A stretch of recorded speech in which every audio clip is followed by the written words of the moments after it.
بسم اللہ الرحمن الرحیم۔ جعفر نیوز کے ساتھ السلام علیکم۔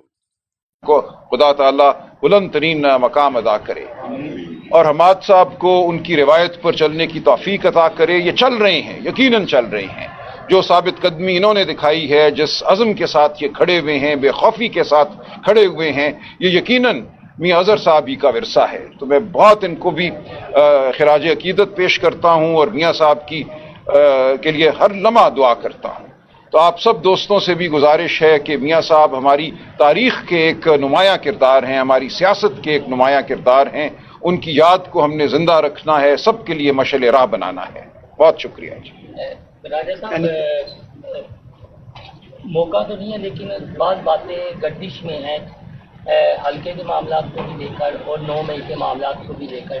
تو آپ لیگل ایکسپرٹ بھی ہیں، سارے معاملات کو آپ باریکی سے دیکھ رہے ہیں، خان صاحب سے ملاقات بھی ہوتی ہے، تو ان فیوچر فور کاسٹ کیا کر رہے ہیں؟ جس طرح حماد صاحب ڈٹے ہوئے ہیں اور انہوں نے ثبوت دیا ہے کہ یہ ڈٹے ہوئے ہیں اور 1 انچ بھی پیچھے نہیں ہٹے، اور جو ان کے والد کی وفاداری تھی، چیزیں تھیں، اس وراثت کو آگے لے کر شہر لاہور میں اور اس فیملی کے خلاف سب لائی دیوار بن کے کھڑے ہونا، تو کیا بطور لیگل ایکسپرٹ آپ فور کاسٹ کر رہے ہیں؟ جی بالکل، ہم حماد صاحب کے ساتھ کھڑے ہیں۔ جو راستہ انہوں نے اپنایا ہے، میں سمجھتا ہوں ہر پاکستانی کو وہ راستہ اپنانا چاہیے۔ یہی حب الوطنی کا ثبوت ہے۔ جو جبر کا عالم ہے وہ آپ کے سامنے ہے، جس طرح سزائیں بانٹی جا رہی ہیں وہ آپ کے سامنے ہے۔ تمام عدالتوں میں اس وقت حکم بظاہر جاری ہے کہ چند دنوں میں مقدمات کا فیصلہ کرنا ہے۔ رات 2 ڈھائی بجے تک مقدمے چل رہے ہیں۔ یہ پاکستان کی تاریخ میں ایسا نہیں ہوا کہ سہمے ہوئے جج، سہمے ہوئے گواہ، سہمی ہوئی عدالتیں۔ تو ہم اس کا مقابلہ کر رہے ہیں۔ یہ جبر ہے، یہ فسطائیت ہے۔ ہمارا مقدمہ پاکستان کی عوام کے سامنے ہے اور پاکستان کی عوام انشاءاللہ ہمیں سرخرو کرے گی۔ پاکستان میں اگر انسانیت نے قائم رہنا ہے، شرافت نے قائم رہنا ہے، جس کے علمبردار میاں اظہر صاحب تھے، تو ہمیں ہمت سے سامنا کرنا ہوگا اس فسطائیت کا، اور آپ دیکھیں گے فتح ہماری ہوگی۔ یہ تاریخ کا ازلی فیصلہ ہے، یہ اللہ تعالیٰ کا فیصلہ ہے کہ فتح حق کو ہوتی ہے اور ہم حق پر کھڑے ہیں۔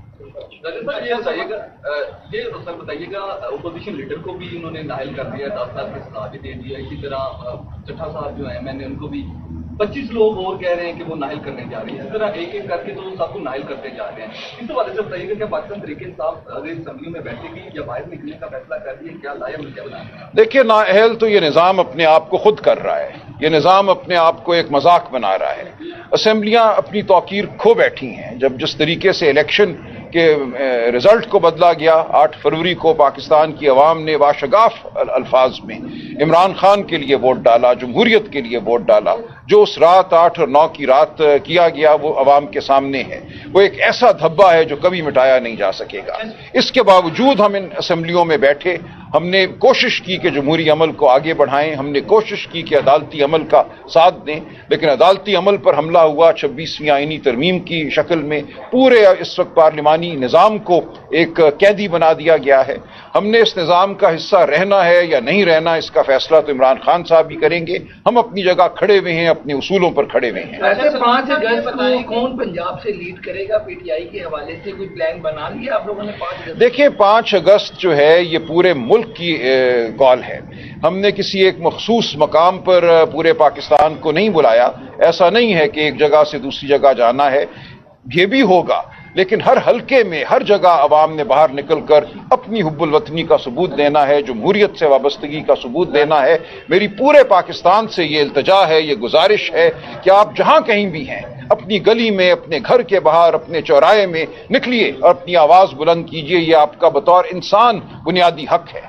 اچھا سلمان صاحب، یہ بتائیں کہ جو حالیہ فیصلے آئیں گے دہشت گردی عدالتوں سے، کیا اگر آپ قانون دان ہیں یہ بتائیے گا کہ ان کے خلاف اگر آپ عدلیہ سے رجوع کرتے ہیں، ہائی کورٹ میں جاتے ہیں، تو کیا وہ فیصلے جس فوٹیجز کی بنیاد پر ان کا فیصلہ ہے 10 سال کی سزائیں، کیا وہ فیصلے جو ہے وہ ختم ہو جائیں گے عدالتوں سے کہ وہ چلیں گے؟ اور دیکھیں، ایک اس میں اور سوال ہے کہ آپ جو وکیل ہیں، آج وہ سب سے ملک کا غریب طبقہ ہے عدلیہ، ان کے جو جوڈیشل الاؤنس ہے اس کو 3,45,000 سے بڑھا کر 10,96,000 کر دیا ہے۔ اس پر بھی ذرا دیکھیں، الاؤنس کتنا بڑا کیا ہوا یہ تو میں نہیں جانتا، نہ تبصرہ کروں گا، لیکن میں نہیں سمجھتا کہ یہ فیصلے قائم رہ سکتے ہیں اگر آئین اور قانون کے مطابق معاملات چلیں. اپیل میں مذکّر خیز فیصلے ہیں. یہ قوم کے سامنے آ چکا ہے کہ یہ کہا جاتا ہے کہ کوئی زمان پارک میں داخل ہو گیا, سلیمانی ٹوپی پہنے, خان صاحب کوئی گفتگو کر رہے تھے, وہ صوفے پہ بیٹھا رہا یا صوفے کے پیچھے چھپا رہا. تو یہ اس نوعیت کے فیصلے ہیں جن کی کوئی وقت نہیں ہے.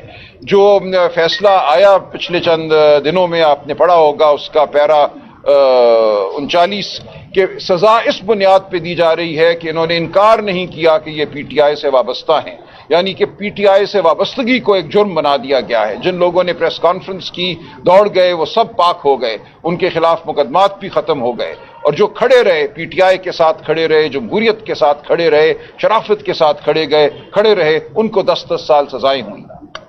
سر یہ بتائیے گا, اب یہاں اظہر مرحوم کی وفات کے بعد ضمنی انتخاب میں اگلا ٹکٹ ملے کس کو دینا چاہتے ہیں؟ دیکھیے, ہم سمجھتے ہیں کہ یہ حلقہ میاں اظہر صاحب کا حلقہ ہے, اس پہ حق ان کا اور ان کے خانوادے کا ہے. تو جو فیصلہ ہوگا پارٹی خاندان سے مشاورت کے ساتھ کرے گی, اور ان کا جو اس حلقے میں کام ہے اس کو بالکل ہم معتبر سمجھتے ہیں, اور اس کو وقت دی جائے گی, اور انشاءاللہ فیصلہ رضامندی سے ہوگا اور صحیح فیصلہ ہوگا. Thank you. بہت شکریہ.